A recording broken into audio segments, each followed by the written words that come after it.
I'm going to define the terms again. What does business intent mean? Let's break it down. By business, what I mean is a very broad definition, the activity around things that matter to the organization, the individual that's got this business, and the people they're trying to reach. Intent, a standard kind of definition, is having the attention sharply focused on something.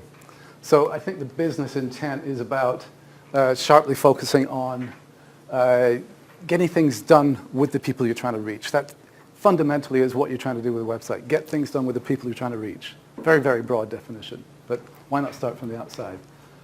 Specifically, I think that involves interaction between the site owner, the client, and the site visitors or the users.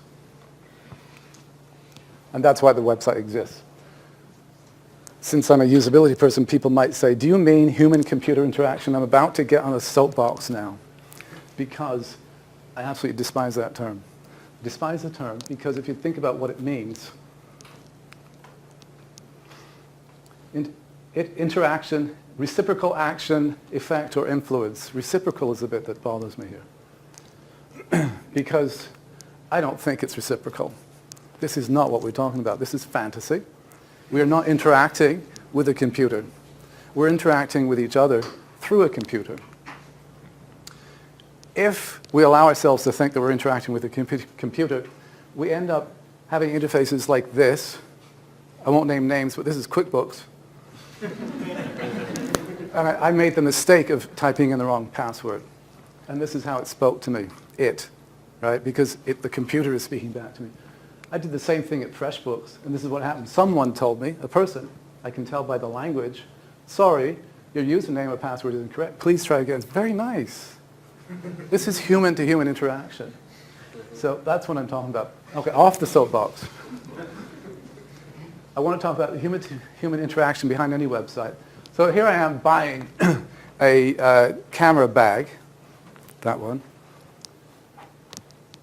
at a business, at the bricks and mortar level. So we're talking about that kind of interaction between the customer and the business, or the owner, but it's digital, okay? So just map it through. So here I go look at their website first and think, okay, what have they got? Have they got what I want? And this is like walking into the store and seeing all the stuff. Great.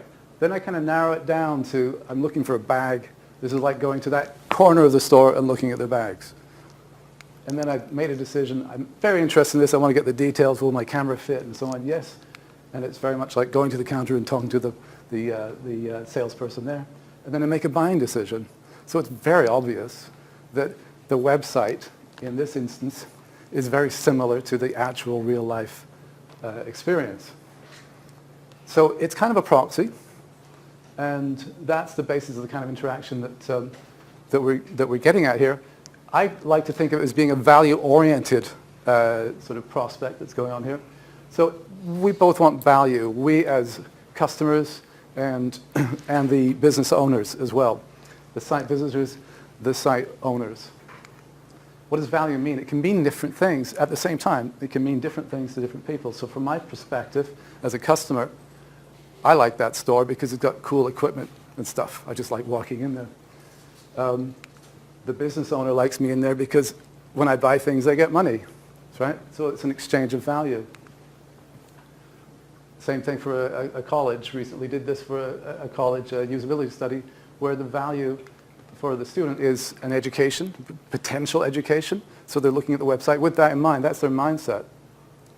Am I going to get the education and the career and the life that I want if I go here? That has to come across on the website. And from the college's point of view, the registrar, for example, are we getting enough people registering at our college? Because that's our money. That's the value for them.